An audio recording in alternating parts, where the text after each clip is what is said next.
How much? His voice was low and cold as stone, a question that cut through the silence.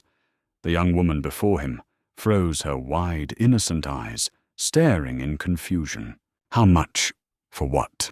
For the performance, he answered, his voice devoid of all emotion. He slid a leather folder across the table. The walks on the beach, the sad stories, the feigned kindness. I'm just curious about the invoice. Tears welled in her eyes as she saw the printed lies. No, this isn't real. Julian, please, someone is lying to you. He just turned his back on her, his voice a final judgment. Get out. Take your money and your story, and get out of my sight. To discover the heartbreaking secret that turned a billionaire's hope into ice, and to find out if a single act of kindness can survive the cruelest betrayal. Like this video, and subscribe to our channel for the full story. Julian Vance didn't come to Scotland for the Scotch, the scenery, or the solace. He came for the end. Blackwood Beacon, a granite pillar stabbed into the sky off a savage and forgotten coastline, was the place he had chosen to disappear. As the reigning monarch of a global shipping empire, he had once been a king of the oceans. Now he was just a damned man, haunted by the ghost of his greatest vessel, the Titan, as it broke in two swallowing lives and bleeding poison into the sea. The papers called him a monster, a cold-blooded capitalist whose hubris had cost lives. In the hollowed-out chambers of his own heart, he agreed with them. He had purchased the decommissioned lighthouse years ago, a romantic whim, a folly for a man who had everything. He'd never set foot in it until now. Now it was his self-imposed tomb. The helicopter that dropped him off was a jarring intrusion of noise and modernity, a final shrieking link to the world he was renouncing. As its blades beat a retreat against the bruised purple sky, a profound silence descended, broken only by the shriek of gulls and the relentless hiss of the surf against the rocks below. The air was cold and sharp, smelling of salt, wet stone and decay. It suited his mood. He hauled his single duffel bag filled with little more than a few changes of clothes and a bottle of obscenely expensive whiskey he had no intention of savouring up the winding stone steps. The interior was Spartan, stripped of all but the most essential furniture. A bed, a table, 2 chairs. The lantern room at the very top, encased in a cage of thick, sea-streaked glass, was where he made his throne. From there he watched the world dissolve into a monochrome of grey. The sea, the sky, the distant, smudged coastline, it was all the same shade of despair. He didn't light a fire. He didn't unpack. He sat in one of the wooden chairs and let the memories come not as linear thoughts, but as shrapnel. The screech of metal tearing itself apart, the panicked, garbled shouts over the radio, the final horrifying silence that had followed. He saw the face of the captain, a good man with a family in Liverpool, a man who had trusted him. He saw the headlines, his own face, plastered next to images of oil-slicked birds, their wings heavy and useless. Vance's titanic failure. Billionaire built an empire on rust and lies. The worst part was they weren't entirely wrong. He had pushed his teams, demanded faster turnarounds, leaner margins. He hadn't personally inspected the retrofitted bulkhead that failed, but his name was on the letterhead. His ambition was the engine, and that engine had driven them all off a cliff. So he had come here, not to escape the law. A team of ruthless lawyers had seen him cleared of direct criminal negligence, but to escape himself. He was serving a life sentence in the prison of his own mind, and Blackwood Beacon was to be his execution chamber. As dusk bled into a starless night, the storm rolled in. It wasn't a gentle rain. It was a biblical onslaught. Wind howled around the stone tower like a vengeful spirit, and waves, monstrous and white-fanged, crashed against its base, sending tremors up through the very foundation. The lighthouse, which had stood for 2 centuries, groaned under the assault. Julian felt a grim kinship with it. A lonely, battered thing, built to withstand the very forces that were trying to tear it down. He uncorked the whiskey the sound swallowed by the storm's fury and took a long, burning pull from the bottle. He didn't want to get drunk. He just wanted to feel something other than the cold, heavy weight of his own guilt. Miles away in a small cottage tucked into a protective fold of the cliffs, Ilara Byrne watched the storm. Her cottage was a cozy clutter of canvases, turpentine smells, and books stacked in precarious towers. A fire crackled in the hearth, casting dancing shadows on the walls. She was a painter, a chronicler of the sea's violent moods. A storm like this was both terrifying and exhilarating, a symphony of chaos she often tried to capture on canvas. But tonight her gaze kept drifting to the old Blackwood light. It was supposed to be dark, empty, a silent monument to a bygone era. Yet for the past day, she had seen a faint, flickering light in the lantern room, a candle perhaps, or a battery-powered lamp. Someone was out there. A squatter. A lost soul. The thought of anyone being alone in that tower in this tempest sent a prickle of unease up her spine. Her father, the lighthouse keeper before the beacon was automated and sold, had always said, "The sea doesn't care if you're a king or a pauper. It'll swallow you all the same. It's people who have to care." On an impulse she couldn't fully explain, she pulled on her oilskins and waterproof boots. She wrapped a loaf of bread she'd baked that morning, still warm from the cooling rack in a thick linen cloth. She filled a thermos with hot, sweet tea, the steam fogging the small kitchen window. It was madness to go out in this weather, a fool's errand by any logical measure. But the image of that solitary, vulnerable light was a hook in her heart she couldn't ignore. The journey was a battle. The wind tore at her, trying to rip the basket from her hands, and the rain driven sideways felt like needles on her skin. The path was slick and treacherous, a river of mud and loose stone. When she finally reached the massive oak door of the lighthouse, she was soaked through and breathless, her own heart pounding in time with the crashing waves. She didn't knock. She didn't want to startle or intrude on whatever grief or solitude had driven someone to this place. She simply placed the small wicker basket on the stone step, sheltered from the worst of the rain by the deep-set doorway, and retreated back into the screaming darkness, a fleeting shadow against the storm. The next morning, the storm broke.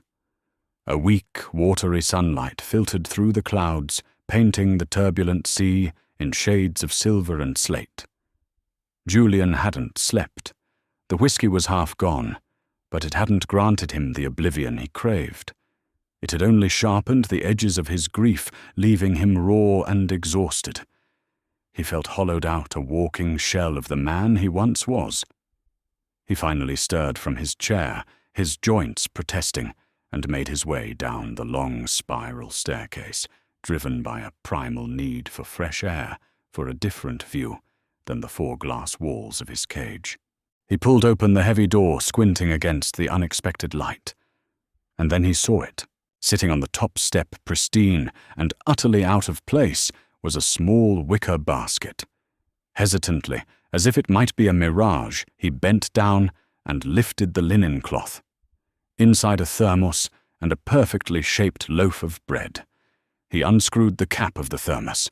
A plume of steam, smelling of tea and honey, rose to meet him. It was still warm. Julian Vance stood there, a billionaire who could buy islands and launch satellites, and stared at a loaf of bread and a thermos of tea as if they were alien artifacts. For months, the world had thrown curses, accusations, and hatred at him, and now in his self-imposed exile at the edge of the world, someone had left him. Kindness. A quiet, anonymous, impossible act of grace. He didn't know who or why. But as he stood there with the warmth of the thermos seeping into his cold hands, a single hot tear traced a path through the stubble on his cheek. It was the first one he'd shed since the Titan went down. In the days that followed, the basket became a silent ritual. Every morning, Julian would find it on his doorstep sometimes, with bread, sometimes with a scone or a thick slice of oatcake, always with a thermos of hot, sweet tea. He never saw who left it. The gesture remained as mysterious and elemental as the tide's an anonymous offering that demanded nothing in return. It was an anchor, a quiet daily insistence that he was not entirely invisible, that he still existed in a world where one person might care if another was cold or hungry. The food did more than nourish his body. It pricked at the thick shroud of his apathy. Driven by a flicker of curiosity he hadn't felt in nearly a year, he began to explore his desolate kingdom. At first, his walks were aimless, the movements of a ghost haunting his own property. He paced the jagged coastline, the wind whipping his unkempt hair, the salt spray coating his expensive but neglected clothes. He learned the rhythms of the place, the way the light changed on the water, the different cries of the seabirds, the briny, clean smell of low tide on the air. It was a world stripped of boardrooms and balance sheets, a raw and honest landscape that made no demands. It was on one of these walks, as he navigated a treacherous stretch of black, slick rocks, that he found it.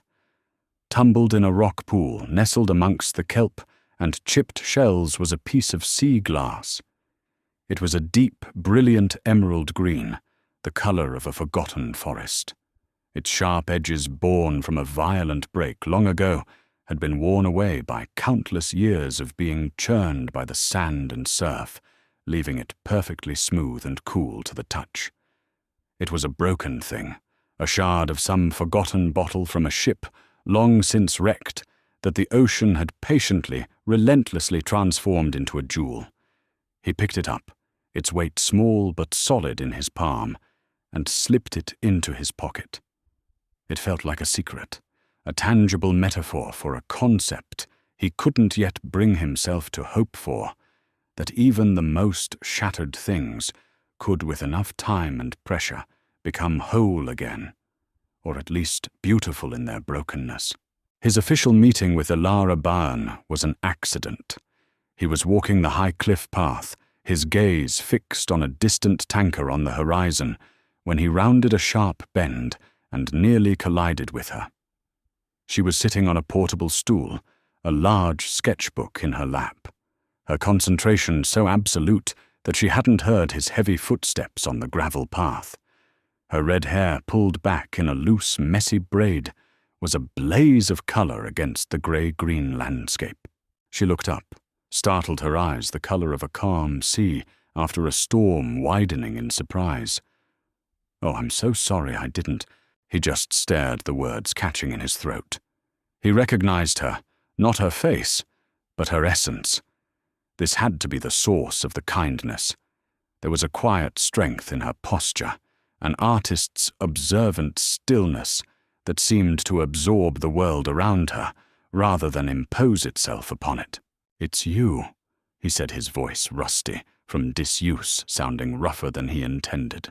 A faint blush rose on her cheeks, dusting them with a soft pink. I don't know what you mean." "The basket," he said, simply the two words feeling like a monumental effort. She looked down at her scuffed, paint-splattered boots, a small, shy smile playing on her lips. "The storm was a bad one. My father used to keep this light. He always said a man could die of loneliness out here faster than he could of hunger." They stood in an awkward, charged silence. For a moment, the wind tugging at their clothes, the only sound the distant cry of a gull.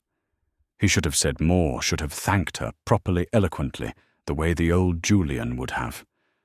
But that Julian was dead, and this new one didn't have the words. She saved him from the silence. "I'm Elara," she said, extending a hand that had a smudge of charcoal on the knuckle. He hesitated for only a fraction of a second before taking it. Her grip was firm, her hand surprisingly warm against his own cold skin. Julian. He didn't offer a last name. He didn't need to. The name Vance was a curse he was trying to shed. That's how it began. Not with a grand conversation, but with a shared wind-swept silence on a cliff's edge. In the days that followed, he found himself drawn to her small stone cottage, which seemed to have grown out of the landscape itself. He would stand at the doorway of her studio, a converted shed with a large window facing the sea, and watch as she worked. Her canvases were filled with the sea's fury, and its grace crashing waves rendered in thick, angry strokes of white and grey, moody, bruised skies, the resilient, lonely solitude of the cliffs. She painted, not just what she saw, but what she felt, and he, a man drowning in feeling, felt a profound and startling connection to her work. They started walking together, a new, unspoken routine. They rarely spoke of anything personal. They talked about the legends of the coast, about the Selkies who shed their seal skins to walk on land, and the Kelpies who lured men to watery graves. They talked about colour theory, about how to capture the fleeting, almost spiritual light of a sunset on water. He learned about her life in fragments that she had grown up here, that she sold her paintings to a small gallery in Glasgow, to make ends meet, that she preferred the honest company of the sea to that of most people. And she, in turn, learned him not through his words, but through his silences, through the way his gaze would linger on the horizon, as if searching for something he had lost, through the way he would unconsciously rub the smooth sea glass in his pocket when he thought she wasn't looking. One evening, after a particularly long, wind-swept walk that had left them both chilled, she invited him inside for a meal. It was a simple, rustic stew, thick with root vegetables, and herbs from her small walled garden. The aroma filled the cozy space, a world away from the sterile, Michelin-starred restaurants he was used to, where every ingredient was deconstructed and artfully arranged. This was just food. Honest, unpretentious, and warming. Elara watched him from across the small wooden table as he took his first, cautious spoonful, a playful glint dancing in her sea-green eyes, so she began her voice light and laced with a gentle tease. "What does the king of the castle think of a commoner's stew? Do you need a royal food taster to check it for poison first?" He looked up from his bowl, surprised by her cheekiness. For the first time, he saw not just a kind stranger, but a woman with a spark, a wit that was as untamed as the wild landscape she called home. A ghost of a smile, the first real one to touch his lips in nearly a year, appeared. He took another deliberate spoonful, savouring the simple, earthy flavours, before answering his tone, a dry, self-aware murmur that held a trace of his old self. "It's acceptable," he conceded, the corner of his mouth twitching upwards, though it could do with a bit of champagne foam and perhaps a shaving of white truffle. She laughed, a real, clear, beautiful sound that filled the small cottage and seemed to chase the shadows from the corners. He found himself smiling back, a genuine, unforced smile that for the first time actually reached his eyes. The ice that had encased his heart for so long finally irrevocably began to crack. That night, as he walked back to the cold solitude of his lighthouse, the world felt different. It was still a place of profound loss and deep, abiding regret, but it was no longer entirely without light. He clutched the piece of sea glass in his pocket, its smooth surface now warm from his body heat. He was a broken thing, yes, But Ilara had looked at him and seen not the wreckage, but the man. And in her presence, he had done the impossible. He had smiled. He had felt for just a moment a flicker of something other than pain, and that he realized with a sudden, sharp intake of breath was the most terrifying and hopeful feeling of all. The fragile piece Julian had found was as delicate as a skim of ice on a rock pool, a new-found stillness that could be shattered by the slightest disturbance. The days settled into a quiet, gentle rhythm, a stark contrast to the relentless high-stakes tempo of his former life. Mornings were for solitude and the silent ritual of the basket. Afternoons were for Ilara. He would find her on the cliffs, her easel staked against the wind, or in her studio lost in her work. He learned to simply be present, to watch as she mixed colors on her palette, her brow furrowed in concentration. She in turn seemed to draw comfort from his quiet companionship. They were two solitary souls who had found a way to be lonely together, and in that shared space something new began to grow. The walks on the beach became longer, the silences more comfortable, punctuated by moments of easy conversation. He told her not about his empire or the disaster, but about growing up in inner-city Chicago, about the first time he saw the ocean and felt its immense, terrifying power. She spoke of her parents, of her father's love for the lighthouse, and her mother's gift for seeing stories in the shapes of clouds. He was beginning to feel the weight in his chest lighten, not disappearing but shifting, becoming something he could carry, rather than something that was crushing him. He was learning to breathe again, and then the world he had fled came to reclaim him. It started as a low, guttural thrum on the horizon, a sound so alien to the natural symphony of wind and waves that it felt like a violation. The thrum grew into a percussive, violent chop that sent the seabirds scattering in a panic. Julian and Ilara were on the cliff path, watching a colony of puffins when they both looked up. A sleek black helicopter, a predator of glass and steel, was descending from the sky, its blades whipping the seagrass into a frenzy. It landed with practiced military precision in the flattest clearing near the lighthouse. Julian froze. Every muscle in his body went rigid. The fragile peace of the past few weeks evaporated in an instant, replaced by the familiar cold dread he had come here to escape. He knew who it was. Only one person would have the resources and the audacity to track him to this edge of the world. The helicopter's door slid open, and a man emerged, ducking under the slowing blades. He was dressed in a perfectly tailored dark grey suit, his Italian leather shoes utterly incongruous on the rugged, muddy ground. Marcus Thorne, the COO of Vance Global Shipping. The man Julian had trusted more than anyone, his mentor and right hand for 15 years, strode towards them. His face was a mask of grave concern. "Julian, thank God," Marcus said, his voice a smooth, polished baritone that carried easily over the wind. "We've been worried sick. You can't just disappear off the face of the earth like this." Julian said nothing. He felt Ilara's presence beside him, her sudden stillness. He could feel her watching the interaction, sensing the intrusion. "This is a private matter," Marcus Julian said, finally, his voice flat and hard. Marcus's gaze flickered to Ilara for a fraction of a second, his eyes making a swift, professional assessment before returning to Julian. He offered a politician's smile. "Of course. I apologize for the intrusion, ma'am." He then turned his full attention back to Julian. "The board is in chaos. We need you. Your leadership." "The board has you," Julian replied, his tone dismissive. "It's not the same, and you know it. Julian, we have to talk." The three of them walked back towards the lighthouse in a tense, heavy silence. The easy companionship Julian and Ilara had shared was gone, replaced by a thick, uncomfortable static.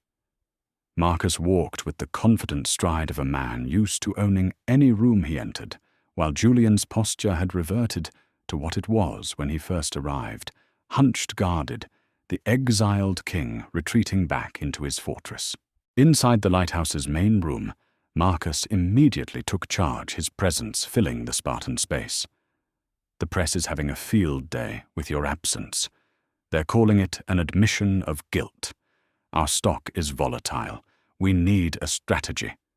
We need you to make a statement, to show your face." Julian sank into a chair, rubbing his temples. "There's nothing to say." It was then that Marcus seemed to notice Ilara again, who was standing awkwardly by the door, clearly unsure if she should stay or go. "It really is good that you're making friends," Julian Marcus said, his voice dripping with false sincerity.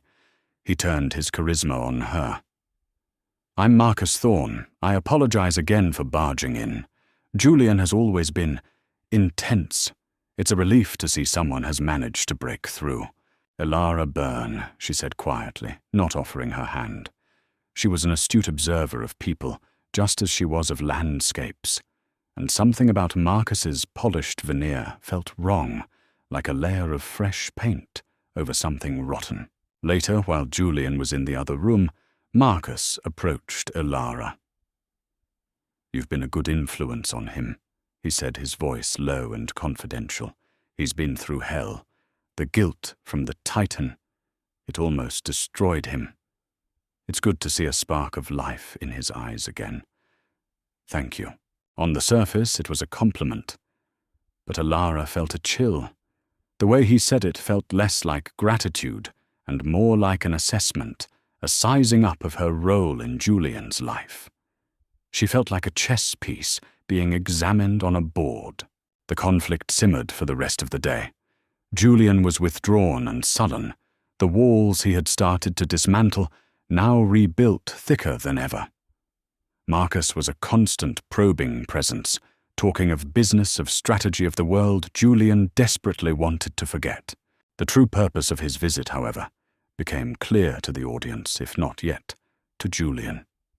That evening, as Ilara was preparing to leave, she and Julian stood by the doorway, sharing a quiet, tense goodbye. From the window of the lantern room above, Marcus watched them. The setting sun cast his face in shadow, and for a moment the mask of the concerned friend slipped. His expression was not one of worry. It was cold, calculating, and filled with a stark, predatory intelligence. He saw the way Julian looked at her, the flicker of a connection that had survived even his disruptive presence. He saw not a healing man finding solace. He saw a king beginning to remember his strength. He saw a man who, if allowed to heal, might start to look back at the Titan disaster, not with guilt, but with questions. And Marcus Thorne could not afford for Julian Vance to start asking questions. Ilara Byrne was not a friend to be encouraged. She was an unpredictable variable. She was a threat, and she had to be neutralized. As he watched Ilara's small figure disappear down the path towards her cottage, Marcus pulled out his satellite phone. He dialed a number from memory. "It's me," he said, his voice stripped of all its earlier warmth, now pure, cold steel. "I need a full background check. Everything you can find on a local artist named Ilara Byrne. Financials, relationships, past addresses. Everything. I don't care what it costs. And I need it yesterday." He disconnected the call, his eyes still fixed on the path where she had been. The game had changed. A single lie can burn down a forest of hope. The air in the lighthouse had grown thick and stagnant in the 2 days since Marcus's arrival. The fragile peace Julian had begun to cultivate had been choked out, replaced by a tense, suffocating paralysis. He found himself trapped between two opposing magnetic poles. On one side was Ilara, a quiet, gravitational pull towards light and healing. On the other was Marcus, a relentless force, dragging him back into the undertow of his past, a world of suspicion, strategy, and shadows. He avoided them both, retreating to the lantern room, his silent throne, leaving the two of them to circle each other in the confined space below, like a shark and a dolphin. For Marcus, it was a waiting game. The information he had requested arrived on the second night, a securely encrypted file that he opened on his laptop in the dead of night, the glow of the screen illuminating his face in a cold blue light. He scrolled through the data, his expression unreadable. The background check on Ilara Byrne was disappointingly, infuriatingly clean. She was exactly who she appeared to be, a struggling artist with a small but respectable sales record, a modest savings account, and no connections to any media outlets or legal firms. She had a few overdue bills, a deep love for her remote corner of the world, and as far as his expensive investigators could tell, not a single malicious bone in her body. A lesser man might have been deterred. For Marcus, this lack of ammunition was not a roadblock. It was a blank canvas. He didn't need to find a scandal. He would create one. With the methodical precision of a master forger, he set to work. He opened a secure program, his fingers flying across the keyboard with practiced ease. He fabricated an email thread, creating a fictional persona for a sleazy tabloid journalist. The language was perfect, a mix of flattery and pressure, alluding to a secret deal. Just get close to him, Ilara. We need the inside story, the human angle on the killer billionaire. There's a big payday in it for you. He then drafted her faked replies, making them sound just plausible enough. The words of a woman tempted by money she desperately needed. Next, he doctored a bank statement. He created a wire transfer from an offshore shell corporation, one he sometimes used for his own discreet transactions, and deposited a phantom sum of $50,000 into a fabricated account under her name. It was a masterpiece of deceit, a carefully constructed narrative designed to prey upon every single one of Julian's deepest fears, that his wealth made him a target, that any kindness shown to him had a price tag that he was incapable of distinguishing genuine connection from calculated manipulation. It was a perfect lie, built not to be scrutinized, but to be felt, a dagger aimed not at the head, but at the heart. He chose his moment the following afternoon. He found Julian staring out at the sea from the base of the lighthouse, the piece of sea glass turning over and over in his hand. Marcus approached with the somber gravity of a doctor about to deliver a terminal diagnosis. Julian, he began, his voice low and heavy with feigned reluctance. We need to talk. There's something you need to see. And I truly hate that I'm the one who has to show you this. Julian turned his eyes immediately wary. What is it, Marcus? It's about Ms. Byrne, Marcus said, letting the name hang in the air. He held out a slim, leather-bound folder. I had my security team do a routine background check. It's standard procedure when someone gets this close to you, especially in your current state. I was hoping to find nothing. I truly was. Julian's hand froze the sea glass, suddenly feeling cold and foreign in his palm. He took the folder, his knuckles white. He opened it. The world tilted on its axis. He saw the emails first. The journalist's greasy words, Ilara's seemingly complicit replies. He saw his own pain referred to as an angle. He saw their walks, their conversations reframed as intelligence gathering. His mind flashed to her cottage, to her honest stew, to her easy laughter, and a wave of nausea rose in his throat. Had it all been a performance, a carefully rehearsed play for a paying audience? Then he saw the bank statement. The $50,000 deposit. The date on the transfer was just 3 days after his arrival. The timing was a sickening coincidence, a brutal confirmation. The air rushed out of his lungs. The roaring of the sea in his ears grew louder, drowning out everything else. The words on the page swam before his eyes. a venomous script detailing his own foolishness. He had been so desperate for a flicker of light that he had mistaken an arsonist for a savior. The kindness, the connection, the rare, blossoming hope, it was all a lie. A transaction. "I'm so sorry," Julian Marcus said softly, his voice of venomous comfort. He placed a hand on Julian's shoulder. "I can see she got to you. It's understandable. You were vulnerable. But these people, they're vultures. They smell money and desperation, and they circle. My only job is to protect you, even from yourself sometimes." Julian didn't hear the rest. He was back in the void, a place darker and colder than before, because this time it was a void of his own making. He had allowed himself to hope.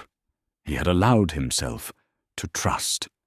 He had opened the door to his fortress, and the person he let in had not come to heal him, but to plunder the ruins. The pain was immense, a white-hot agony that eclipsed even the guilt of the Titan. That was a tragedy of mechanics and miscalculation. This was a betrayal of the soul. He closed the folder, the sound a soft, definitive snap. His face, when he looked up, was a mask of stone. The flicker of life Elara had coaxed into his eyes was gone, extinguished, as if it had never been there.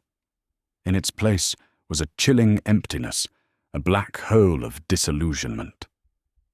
Marcus saw it and knew he had won. Julian turned and walked back towards the lighthouse, the folder clutched in his hand like a death sentence. He knew what he had to do. He had to cauterize the wound. He had to cut out the infection. He looked out the window of the tower, his gaze sweeping over the cliffs until he saw her, a small, distant figure, walking towards him, probably expecting another quiet conversation, another shared sunset. And in the barren landscape of his heart, a single cold thought took root and solidified into a terrible resolve. She will learn what it means to lie to me. Nothing cuts deeper than a kindness that is repaid with cruelty. He waited for her in the lantern room, the highest point of the tower, a cage of glass and iron, suspended between the churning sea and the bruised sky. He stood perfectly still, his back to the winding staircase, a sentinel of his own desolation. The man who had slumped in his chair, a ghost haunted by the past, was gone. In his place stood Julian Vance, the magnate, the Titan, a man whose grief had finally calcified into something cold, hard, and sharp. His eyes, when he watched her small figure making its way up the cliff path, held none of the lost vulnerability she had come to know. They were chips of obsidian reflecting the grim light without taking any of it in. Elara approached the lighthouse with a light step, a smile already forming on her lips. The oppressive tension that had followed Marcus's arrival seemed to have lifted with the morning mist, and she felt a cautious optimism. In her hand, she clutched a small, perfectly spiraled seashell. She had found its pearlescent interior glowing softly. She thought he might like it. She imagined him placing it next to the piece of sea glass she knew he kept. She found him waiting for her in the main room at the base of the tower. He was standing by the large oak table, his posture unnaturally rigid. The folder Marcus had given him lay closed before him. The air was frigid, all the warmth of the previous weeks seemingly sucked out of the stone walls. "Julian," she asked, her smile faltering, "is everything all right?" He didn't answer immediately. He let the silence stretch, letting her unease grow. Then he looked at her, and the sheer blank coldness in his gaze made her take an involuntary step back. "How much?" he asked, his voice a low-level rasp that bore no resemblance to the quiet, broken tones she was used to. She blinked, confused.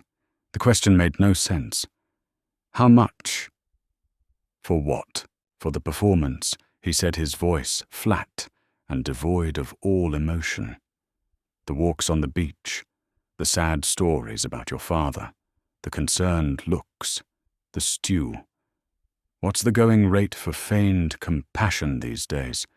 I'm just curious about the invoice. A cold dread, sharp and sickening, coiled in her stomach. Julian, I don't understand what you're talking about. With a flick of his wrist, he pushed the leather folder across the table. It slid to a stop just inches from her hand. I believe this belongs to you. Or at least the contents do. It's a fascinating piece of fiction. You should be proud of your work. Her hands trembling, Ilara opened the folder. She saw the emails first, her name, attached to words she had never written, conversations she had never had. She saw the name of a tabloid journalist she had never heard of. Then she saw the bank statement, the impossible sum of money, the damning date. It was a meticulous, brutal fiction, and she was its unwilling protagonist. A choked sound escaped her throat. No, she whispered, shaking her head, her eyes wide with disbelief and horror. No, Julian, this isn't real. I've never seen this before in my life. I don't know who these people are. Don't you? He said, his voice dangerously soft. He began to circle the table slowly, like a predator stalking its cornered prey. It's very thorough, very convincing. You found a broken man, a story ripe for the picking. The billionaire hermit drowning in his guilt. It's perfect. You play the part of the simple, kind-hearted local artist. You offer him a cup of tea, a shoulder to cry on, and you sell his misery to the highest bidder. It's a brilliant strategy. My compliments. This is a lie, she cried, her voice finally breaking tears, blurring her vision. Someone is lying to you. Why would I do this? Look at me. Does this look like someone who— Stop, he commanded, and the single word was so sharp, so absolute, it cut her off instantly. Just stop. The act is over. The curtain has fallen. You can drop the pretense of the wounded innocent. She pleaded with him, her words tumbling out in a desperate, frantic stream. Julian, please, you know me. You know this isn't me. Look at me. Please just look at me. He did look at her then. He stepped closer, his face, an unreadable mask. His hand went into his pocket, and slowly he withdrew the piece of emerald sea glass. He held it up between his thumb and forefinger, the soft green jewel that had become the symbol of their fragile connection. He studied it for a long moment, his expression unchanged. You were right about one thing, he said. His voice, a dead whisper. The sea takes broken things and sometimes makes them beautiful. He paused, his eyes finally meeting hers, and they were filled with a terrible vast emptiness, and sometimes it just leaves them as sharp, worthless pieces of glass. And with that, he opened his hand. The sea glass fell not with a dramatic shatter, but with a small, dull clatter on the cold stone floor.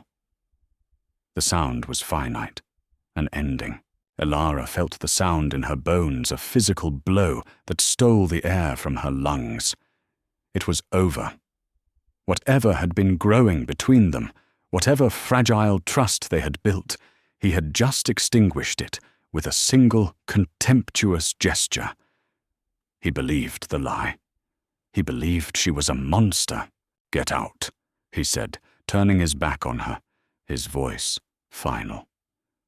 He walked to the window and stared out at the grey, indifferent sea. Take your money and your story and get out of my sight. For a long moment, she couldn't move, her feet rooted to the floor. She stared at his rigid back, at the man who had shared his silence with her, who had smiled at her foolish jokes. That man was gone.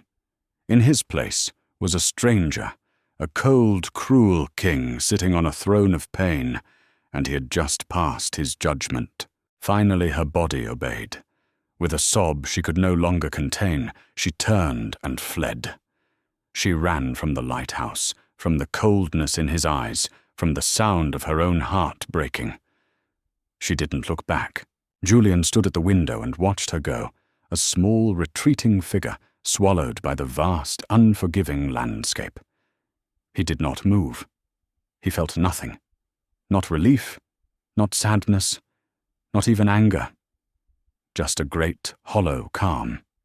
The calm of a battlefield after the last shot has been fired and everything beautiful has been turned to ash. He had won. He had rooted out the betrayal, and he was once again completely and utterly alone.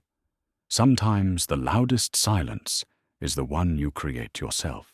Marcus Thorne left the following morning, his mission accomplished.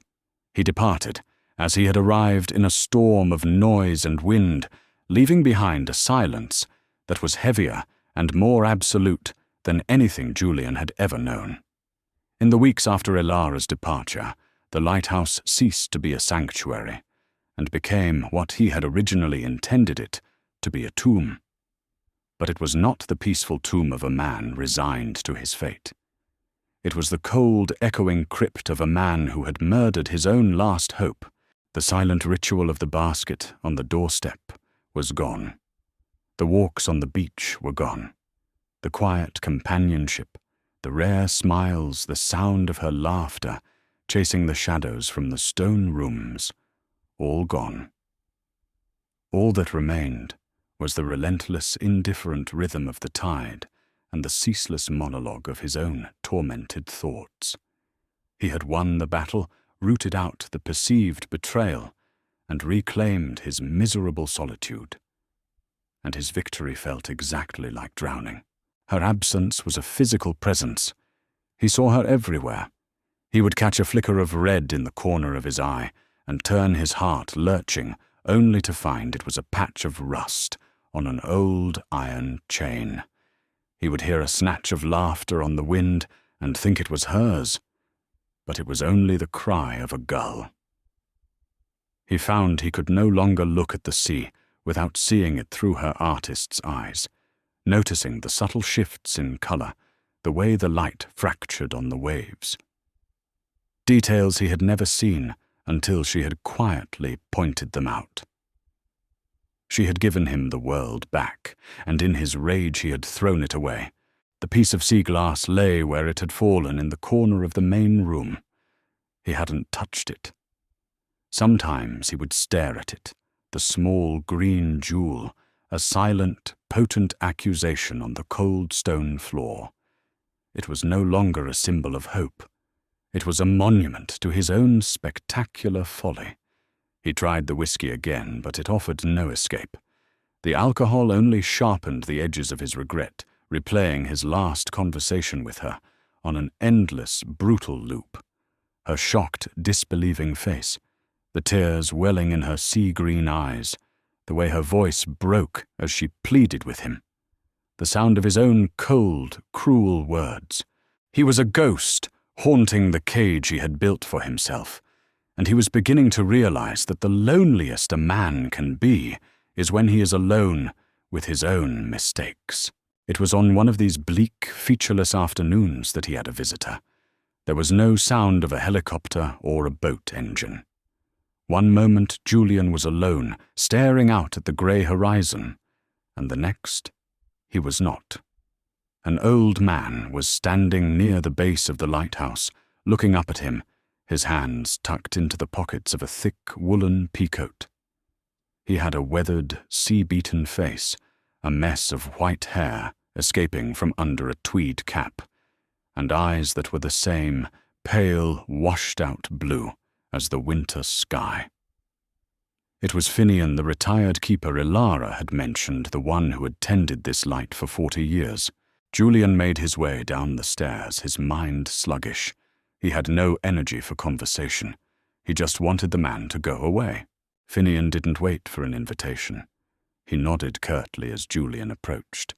Came to check on the old girl, he said, his voice a gravelly rumble, patting the stone wall of the lighthouse as if it were a living creature. Heard she had a new tenant. A king from the city, they say. Julian offered no reply. Finian squinted up at him, his gaze sharp and appraising. He took in Julian's expensive but rumpled clothes, the dark circles under his eyes, the bleak emptiness in his stare. "Humph," he grunted. He then turned his gaze to the sea. "Staring like that won't catch any fish, son," he said, his tone dry and utterly unimpressed. "Unless you're planning to bore them to death with that funeral face of yours." The comment was so unexpected, so frankly insulting, that it momentarily pierced through the fog of Julian's misery. It wasn't pity or concern. It was a rough, pragmatic assessment. "I'm not trying to catch fish," Julian said, his voice hoarse. "No, I suppose you're not." Finian said, still looking at the water. "A man doesn't come to a place like this to find something. He comes here because he's lost something." He paused, pulling a worn pipe from his pocket. "Or because he threw it away." Julian flinched, the last words hitting their mark with unerring accuracy. He said nothing, but a muscle tightened in his jaw. Finian didn't press. He began to talk, not to Julian, but at him, his words meandering like a coastal stream. He spoke of the sea, of its moods and its deceptions. He told a story about a winter storm back in '88 that was so powerful it changed the shape of the seabed, creating new treacherous currents where there had once been safe passage. "The sea's an honest creature," Finian mused, tamping tobacco into his pipe. "She'll kill you right enough, but she'll never lie to you about it. She shows you her power right there in the open. It's the currents you can't see that you have to worry about. The ones that look calm on the surface, but are dragging you onto the rocks underneath." Julian remained silent, but he was listening. Every word seemed to be a piece of a puzzle he was too afraid to solve. Finian lit his pipe, the sweet smell of cherry tobacco, a strange, comforting scent in the salty air. He took a few long puffs, his pale blue eyes never leaving the horizon. He seemed to have forgotten Julian was even there. Then, after a long, comfortable silence, he knocked the embers from his pipe against the heel of his boot. "Well," he said, as if concluding a long conversation. "The old girl looks sturdy enough." He put his pipe back in his pocket and finally turned to look directly at Julian. The humor was gone from his eyes, replaced by a deep, ancient wisdom. He looked at Julian, not as a billionaire or a hermit, but simply as a man in pain. "One last thing my old Da told me about this place," Finian said, his voice dropping slightly. He held Julian's gaze. "The sea never lies, son. But men who are afraid of it always do." He gave a final curt nod, turned and walked away down the cliff path, disappearing into the mist as quietly as he had arrived. Julian stood frozen, the old man's words echoing in the sudden silence. Men who are afraid of it always do. Marcus. Marcus was a man of the land, a man of boardrooms and contracts. He was terrified of the unpredictable, uncontrollable power that Julian commanded, the very power embodied by the sea. He was afraid of Elara, a woman who was as wild and honest as the sea itself. The foundation of his cold, bitter certainty began to crack. The meticulously crafted lies in the folder, which had seemed so solid, so undeniable, now felt thin, brittle. For the first time since he had closed the door on Elara, a new, terrifying question began to form in the ruins of his mind, a whisper that was far more powerful than the howling of any storm. What if I was wrong? Truth, once buried, does not rest easy. Finian's words lingered in the air long after the old man had gone, echoing in the oppressive silence of the lighthouse. "The sea never lies, son. But men who are afraid of it always do."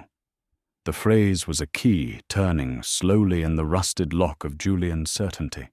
He replayed the entire sequence of events, but this time he viewed it not through the lens of his own pain, but through the cold, clear lens of Finian's logic. Marcus was a man of concrete and contracts, a man who saw the ocean not as a force of nature, but as a series of shipping lanes and risk assessments. He was in his own way profoundly afraid of it. The doubt, once planted, began to grow a tenacious vine, cracking the foundation of his miserable conviction. He walked over to the corner where the sea glass lay, a small, forgotten jewel on the dusty floor. He bent down and picked it up. It felt cool and smooth in his palm, a silent testament to a kindness he had repaid with poison. Holding it, he made a decision. The fog of grief and self-pity that had clouded his judgment for months began to dissipate, replaced by something he hadn't felt in a very long time, the cold, sharp clarity of purpose. He would not allow himself to be a fool. He would know the truth, no matter how much it cost him. He strode to his duffel bag and pulled out a sleek, heavily encrypted satellite phone he hadn't touched since his arrival. He dialed a number from memory, a direct line to a discreet private intelligence firm in Geneva that he kept on retainer for the most sensitive corporate espionage cases. "It's Vance," he said, his voice no longer the hoarse whisper of a hermit, but the low, commanding tone of a CEO. "I have two priorities. First, I'm sending you a digital file. I need a full forensic analysis. I want to know its origin, its author, and any signs of digital manipulation. Second, I want a complete deep dive investigation into one of my own executives, Marcus Thorne. Financials, communications, travel. I want to know everything he has done for the past 2 years. There is no budget, and I want the first report within 72 hours. The apathetic ghost of Blackwood Beacon was gone. The king had returned to his throne. The next 3 days were a blur of tense, focused activity. Information began to trickle in, then flood. The first report was on the file. The verdict was absolute, a sophisticated fabrication. The email accounts were ghost addresses, created and deleted on the same day. The bank statements were forgeries with metadata trails leading back to a proxy server frequently used by a shell corporation. A shell corporation linked to Marcus Thorne. A cold fury different from the hot, self-destructive rage he'd felt before began to build in Julian's chest. This was the fury of a man who realized he had been played for a fool, his deepest grief used as a weapon against him. But there was more. The investigation into Marcus's financials uncovered a series of discrete payments made over the past year to a retired naval engineer, the same engineer who had signed off on the final inspection of the Titan's retrofitted hull. The final piece of the puzzle clicked into place with brutal, devastating clarity. The investigators' call came at dawn. They had found the engineer. Terrified of being implicated, he had confessed everything. Marcus, in a bid to cut costs and boost the quarter's profit margin, had sourced a cheaper substandard steel for the bulkhead repairs.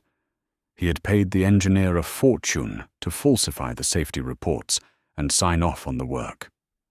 Marcus hadn't just failed to catch an error. He had created the flaw that sank the Titan. He had murdered those men, and he had expertly orchestrated the fallout to ensure all the blame, all the public outrage, and all the soul-crushing guilt landed squarely on Julian's shoulders, leaving him a broken, pliable figurehead, while Marcus consolidated his own power within the company. Julian disconnected the call, the satellite phone feeling heavy in his hand. He looked out at the sunrise, at the sea that had been the scene of his greatest shame. It wasn't his shame. It was Marcus's. And he was going to give it back. His return to Vance Global Headquarters was not announced. He simply walked through the front doors of the gleaming Manhattan skyscraper, no longer the haunted exile, but a man forged in the fires of betrayal. He was thinner, his face was leaner and etched with new lines, but his eyes held a formidable icy calm. A wave of shock and whispers followed him as he strode to the executive elevator. He was an emperor returning from a long war, and his face promised there would be a reckoning. He called an emergency meeting of the board. Marcus, seeing Julian, rushed to his side, his face a perfect picture of relief and concern. "Julian, you're back. I was so worried. What happened?" "We'll discuss it in the boardroom, Marcus." Julian said, his voice dangerously even. He let Marcus begin the meeting, let him talk about stock prices and damage control. He watched as Marcus commanded the room, confident and in control, completely unaware of the guillotine hanging over his head. Then, when Marcus paused to take a sip of water, Julian spoke. "I've spent the last few months in isolation." "Marcus," he began, his voice quiet but carrying to every corner of the room. "It gives a man a lot of time to think. To look back, for instance, at the maintenance and inspection logs for the Titan." He saw a flicker of panic in Marcus's eyes, quickly masked. "And it gives a man time to look at digital files." Julian continued, his gaze locking onto Marcus's. "Like the one you so graciously provided me regarding a young woman in Scotland."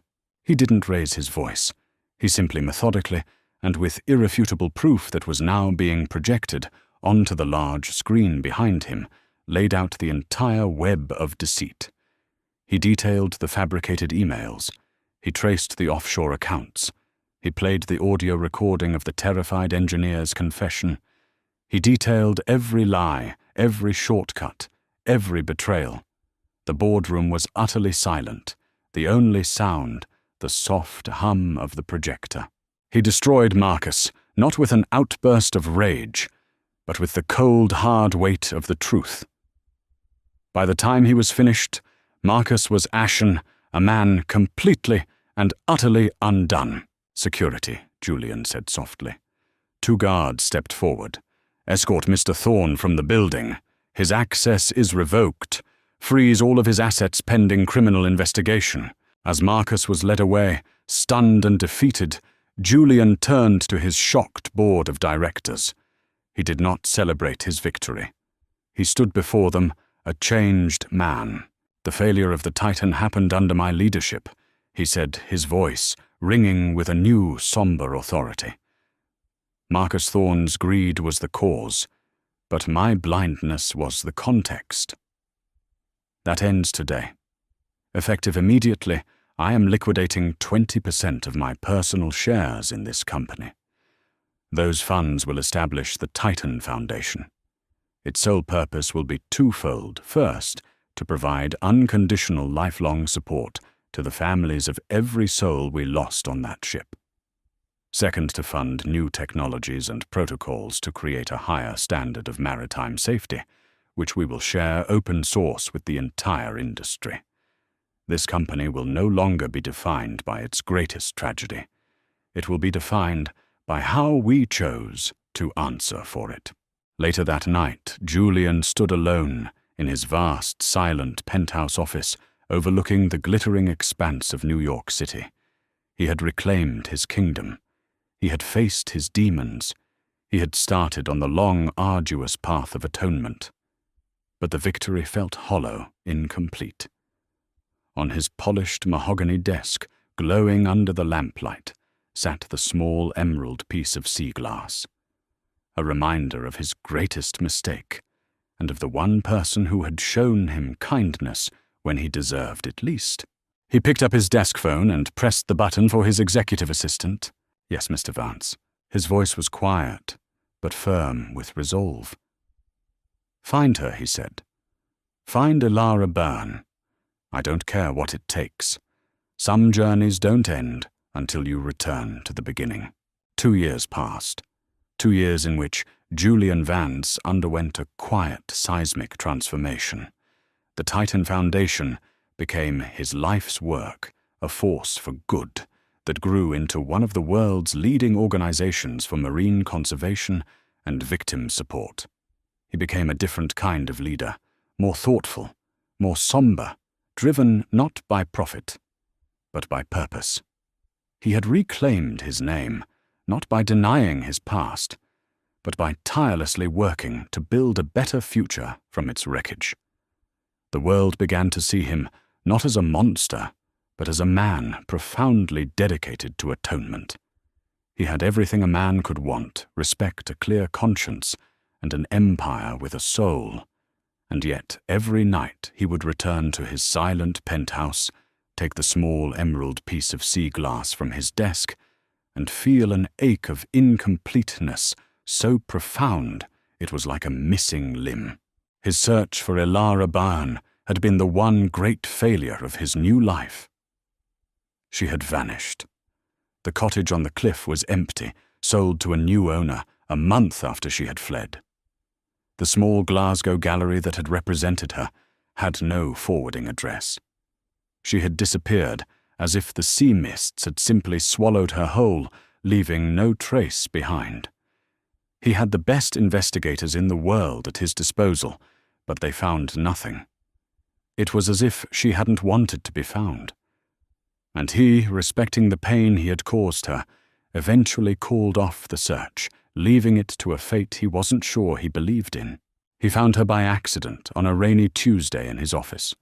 He was idly flipping through a high-end art journal his assistant had left on his desk when a page caught his eye. It was a photograph of a painting, a seascape so visceral and alive with furious energy that it took his breath away.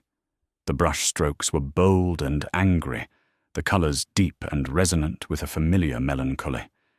He knew that style. He would know it anywhere. He read the caption. The piece was titled, "Where the Light Breaks." The artist, Ilara Byrne. His heart hammered against his ribs. The article lauded her as a brilliant new voice in landscape, painting an artist who captured the raw, untamed soul of the sea.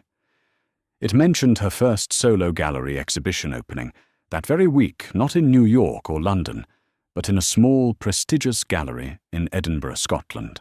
He buzzed his assistant, his voice tight with an emotion he hadn't allowed himself to feel in 2 years. "Cancel my schedule for the rest of the week, and get me a ticket to Edinburgh."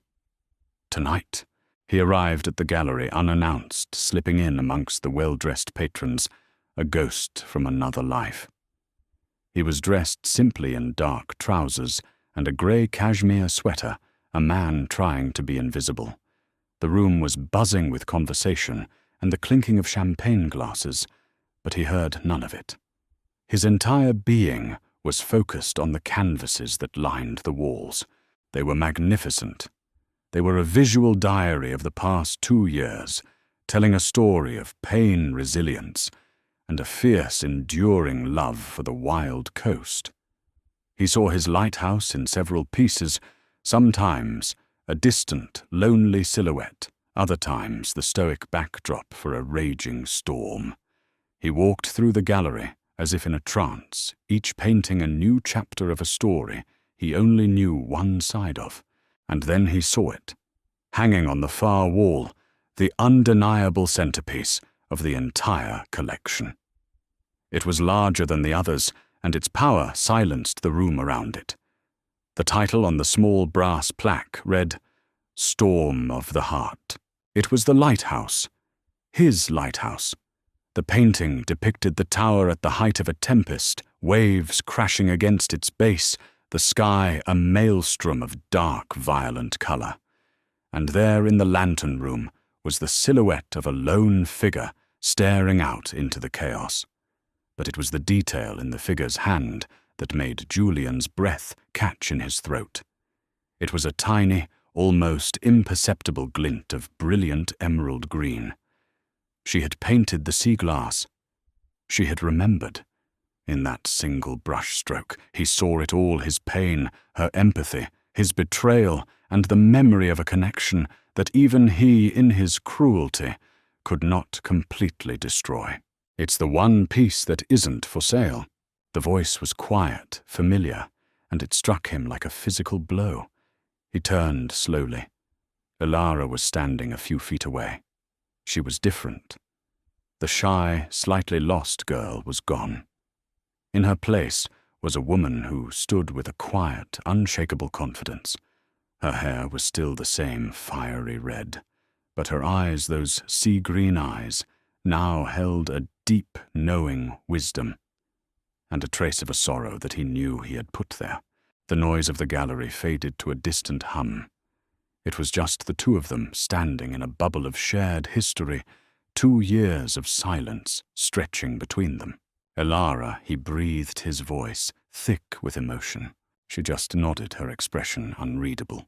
They met after the gallery had closed, walking along the quiet, rain-slicked cobblestones of a nearby quay. The air was cool, smelling of the sea and old stone. For a long time, neither of them spoke. Julian was the first to break the silence. He stopped walking and turned to face her. "I am sorry," he said the words, feeling utterly inadequate for the weight of his crime. "Those are the 2 most meaningless words in the language I know. But they are the only ones I have. What I did to you, it was unforgivable. I was a broken man, and I broke the one good thing that had come into my life. There is no excuse." He reached into his coat pocket and pulled out his hand. He uncoiled his fingers. Lying in the center of his palm was the smooth emerald piece of sea glass. "I've carried this with me every day for 2 years," he said, softly, "as a reminder of my cruelty and of your kindness." She looked at the sea glass, then up at his face. She saw the profound, unvarnished regret in his eyes. After a moment, she spoke, her voice just above a whisper. "Why are you here, Julian?" "I saw your work," he said. "I saw that you had taken the ugliest time in my life and turned it into something beautiful, something powerful. And I had to see you. I had to tell you that I found out the truth about Marcus, about everything." He told her the whole story, not to absolve himself, but simply to give her the truth she had always deserved. When he finished, she was quiet for a long time. Then a small, sad smile touched her lips. So she said, her voice regaining a flicker of its old, gentle tease. "That painting you were staring at all night, are you planning on buying it?" The question was so unexpected, it broke the tension. A wave of relief washed over him. "I would if it were for sale," he said, a genuine smile finally reaching his own face. "For anyone else," she said, looking him straight in the eye, "it would be a number with 6 zeros. For you, it'll cost you a promise, and maybe a lifetime of making me tea." It was a call back to her first act of kindness, a bridge across 2 years of pain. It was forgiveness. It was hope. He reached out and gently took her hand, its warmth as familiar as if it were only yesterday. "Elara," he said, his voice steady and sure for the first time. "I didn't come back to offer you a job or a gallery or anything my money can buy. I came back because I realized my journey of redemption would never be complete until I returned to the person who started it. I'm not asking you to forget what I did. I'm just asking if you'd let me watch the tide come in with you. For good." She looked at their joined hands, then up at his face. The sorrow in her eyes was still there, a shadow of the scar he had left. But now it was mingled with a new, brighter light. She didn't need to say anything. Her answer was in the way she squeezed his hand, a silent, eloquent yes. Together they turned and looked out at the dark, peaceful water, the lights of the city shimmering on its surface. The storm at long last was over. Sometimes the greatest storms aren't the ones that rage in the sea, but the ones that tear through the human heart, leaving behind the wreckage of broken trust. How does one begin to rebuild on that shore? Can a single act of kindness, like a piece of sea glass, tumbled smooth by the waves, truly be enough to mend what was so brutally shattered? This story reminds us that forgiveness is rarely a single moment, but a long journey back to a shore you thought you'd lost forever, a journey that must be earned one step at a time. If this story of a love that was tested by the cruelest betrayal resonated with you, We would be so grateful if you would share your thoughts in the comments below. Your reflections are what make this community so special. Liking the video and subscribing helps us continue to bring you more tales of the heart that explore these deep human truths. Thank you for watching, and may you always find a light in your own storm.